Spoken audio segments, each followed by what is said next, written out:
Today we're talking about selling out. Not actually, but, well, it depends on who you ask.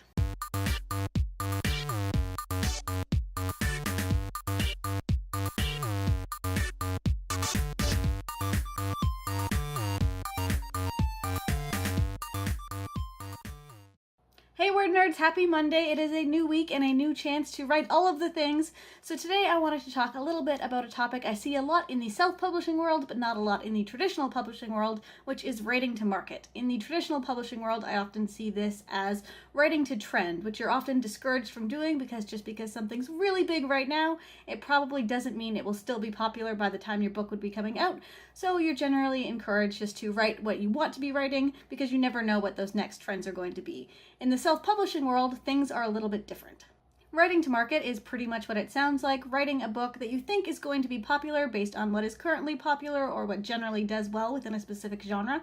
This can be very broad, like writing a vampire novel right after the success of Twilight, or more specific in writing to specific tropes in a particular genre so that readers and lovers of that genre are more likely to enjoy your book. And sure, I can see why some people might consider this selling out because you are sacrificing something of your art in order to increase your chances of success, but I don't really think that's a bad thing. Unless you are writing something that you hate because you think it's going to make you a lot of money, this isn't selling out, it's just playing it smart.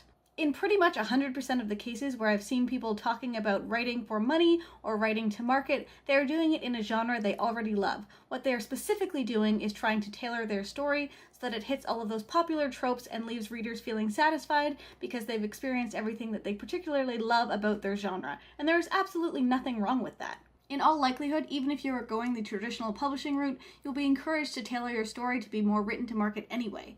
Publishing houses want to succeed and they want your story to succeed, so they're going to try to give you your best foot forward in making sure it's a story that your particular readers are going to love. And there is, again, nothing wrong with that. Because when it comes down to it, no one can make you do this, especially if you're self-publishing. You can publish whatever story you want to, whether or not it hits any tropes or even is in a particular genre. You can just write the story you want to write, put it out there, and see what happens. But if you're going this route, you just need to keep your expectations realistic in what kind of market you're going to find, because there's nothing wrong with having a handful of ravenous fans who love your book, even if there aren't a lot of people looking for the type of story you're telling.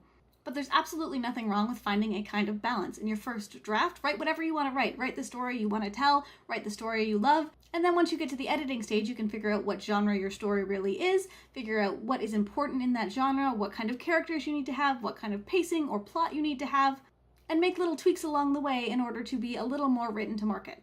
Find beta readers who love the genre you're writing in and figure out what they think, get their feedback, and then again tweak your story accordingly. No matter what genre you're writing in, there isn't going to be a specific roadmap for what needs to happen in what order. Your story's still going to have your voice and is going to have interesting takes on things that have been done a million times before. So write to market, or don't. If you are interested in self-publishing, there's a lot of information out there. I would definitely recommend For Love or Money by Susan K. Quinn. It is an awesome book about self-publishing in general, which gives you a lot of information both on writing the stories you love and the stories that are going to sell. And as usual, don't forget to tune in for our next live chat, which is happening this Sunday at 7:30 Eastern Time. In the meantime, happy reading, happy writing, and I'll see you next time.